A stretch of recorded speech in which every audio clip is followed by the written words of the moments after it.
Welcome to True Image Fitness. Your resource for lifestyle, fitness, and motivation. Here is your host, the guru of motivation, The Sultan Positivity, Mr. Strict. Vance McDaniel. Hey, what's going on, Fit Fam? This is Vance McDaniel coming at you from True Image Fitness and True Image Activewear.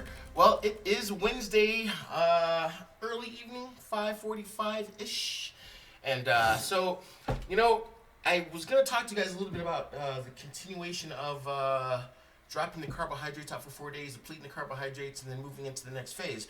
However, I kind of wanted to switch gears. In the next video, I will continue on dropping the carbs out. But for those of you who have started to drop your carbohydrates out and have gone 4 days without carbohydrates, I've done the same thing. I've decided to continue onward. I'm going to go ahead and keep my carbs out. And the only carbohydrates I'm going to be getting are from vegetables. So I'm probably getting 10 to 20 carbohydrates a day through the green veggies that I do eat. I just kind of feel better when my carbohydrates are super low.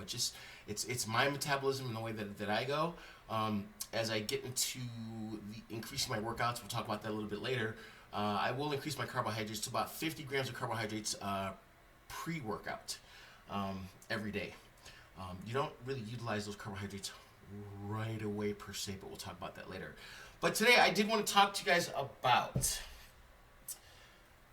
immediate gratification and food therapy is what I'm going to call it, because I've had a few friends recently who've had some surgeries, and I've seen some posts and stuff like that, and I'm not going to call anybody out or put anybody on blast, but we live in a society where food has become kind of a comfort. We use the term comfort foods because certain foods supposedly comfort us. Chocolates if you're in a bad mood, ice cream if you're feeling depressed, sugary things and comfort foods and high carbohydrate type of dishes and stuff like that have become synonymous with feeling better. The only thing about that is a lot of those foods in high quantities and continuously are not healthy, and they're not good for us. We start to put on body fat. Now, when we were younger, for most of us, I remember, we ran around, we burned a lot of calories every day. We were outdoors and doing a lot of things. I've seen a generational shift. Not everybody is as active as they used to be, and also there's been a shift towards pre-packaged foods and processed foods and things of that sort. So that's one thing that has really contributed to the obesity factor in America. But the other thing is that we really promote eating unhealthy. From the commercials for fast food and how convenient it is. If you're feeling bad, it's have some comfort food. Feel better.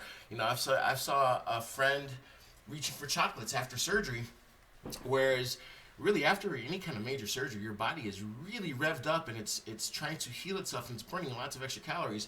And that is one of the best times to drop some body fat and also to speed the healing process up by eating complex proteins, lots of vegetables, getting all of your nutrients in. It's not really the time to reach for chocolates. And a lot of people don't understand that. And so I'm trying to find a way. And you know what? If you have some suggestions, please, in the comments below, let me know how can I bring this information to you. Because one of the things that, I find comfort in food knowing that it's going to do for me what I want it to do for me. One of my lights just died, sorry about that. But you know what, when I eat a salad with tuna fish with a low-fat dressing or no-fat dressing because I made it myself, I know that I'm getting some good proteins, I'm getting some great nutrients, and I'm fueling my body in a way that not only am I going to shape my physique in a way that I desire, but I'm also going to fuel it in a way that is efficient, that gives me clarity, that protects my heart, that protects my body's ability to rejuvenate on a day-to-day basis. Don't forget, cells die every single day, and we have to rejuvenate those cells. We lose blood vessels, and we have to create new things. There are all kinds of things that are going on. We are continually rejuvenating the cells in our body, and the food that we eat is the program that our body needs in order to do those things efficiently and to mitigate the potential of cancers and illness and things of that sort. It's not just about the way your body looks. having a great physique is a byproduct of living a healthy lifestyle and not depending on foods that aren't good for you to make you feel better. Because really, I just had a salad and man, I enjoyed the heck out of it. It wasn't a super heavy meal. It was romaine lettuce, some chopped vegetables, bell peppers, some tuna fish, a very light type of vinaigrette that I created myself because I like to keep the fat low in my dressings. And it was really amazing. Tasted wonderful. And knowing that, hey, you know what? This is going to promote fat loss. It's going to promote muscle retention. It's going to give me the energy that I need to get to my next meal. This is the way that we have to start looking at food. The way that we look at food now and the way that we are taught to look at food through merchandising and marketing and all of the promotions and things that we see, it's not healthy, but we've been programmed that way. You've got to really, really, really reprogram yourself when it comes to food. Otherwise, getting on a nutrition plan becomes a chore. Being on a healthy, trying to start a healthy lifestyle seems foreign because you've been programmed the wrong way. You really need to understand that food is something that your body requires, and the way that you eat will dictate how healthy you are. It will dictate the way that you look, how you feel in your clothing. It will dictate the kind of energy that you have. You know, I've heard a lot of people go, hey, I have no desire to go hiking. I have no desire to be active. And with my clients in the past, that was because they were not able to. One thing I notice about myself as I continue to train, when my fitness levels go, you know, they kind of go in a little cycle from super fit to my least fit zone. But I do realize that when my weight is down, body fat is down, my energy levels are up, I hike more, I get out more, I go do more things. When I find myself getting a little bit more sedentary and I'm sitting in the office a little bit more and I'm doing a little bit more work and I'm not going to the gym as much, I also find that the desire to be active also goes down a little bit. So my energy levels and my desire to get out in the world and to be active are directly correlated to how I maintain my level of fitness. So you'd be surprised that after dropping body fat, after conditioning yourself, all of a sudden, a lot of things that you said that you didn't want to do, you'll find that you will want to do them because you're able to do them. A lot of times when we're not able to do something, we're like, oh, I don't want to do that. I've got no desire.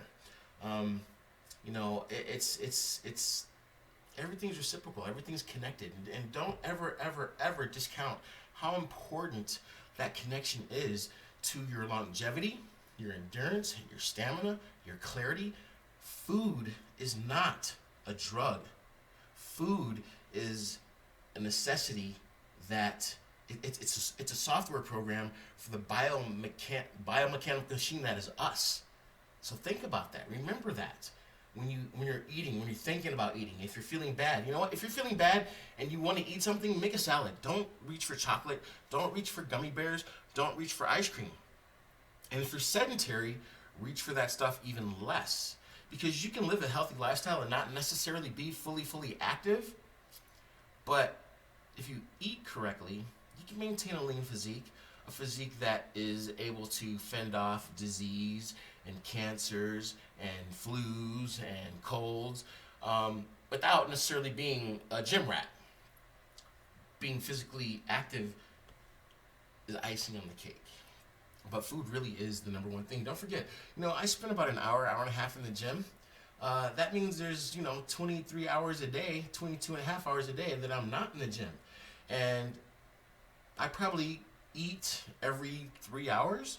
So that food takes up more of the time of my life than actually working out does. And then all the other things that we do in our lifetime. So don't get super focused on being the gym rat. You can work out 20, 30 minutes a day, 3-4 times a week. You can do it at home. We're going to be doing some stuff here in the studio, actually. Some home type workouts that you can do at home. Just to get your body moving, get the lymphatic system going, get those toxins out of your body. There's so many amazing things that you can do, and you don't have to go to a gym. You don't have to be a gym rat. But really, I really want everybody to look at food a little bit differently than they're looking at it these days. Obesity is a serious problem in America, especially. And there's a lot of there are a lot of deaths that are a direct relationship to obesity. And it's something that I would love to see us kind of reverse and go back in the other direction. I think that self-empowerment, working on who we are, what our capabilities are physically and mentally, will increase our potential as a society. Anyway, that's my personal opinion. But look at food as something that is a necessity, but look at it as a software program for your biomechanical machine that is you. And we'll start to look at it just a little bit differently. Don't look at a healthy lifestyle as a chore. Look at it as something that you have complete control over. Something that, no matter what else is going on in your life, you've got complete control over this entity right here. And it's an amazing thing. So, get up, get out, get moving, do something good for yourself. Hang loose and stay fit, and I'll talk to you soon.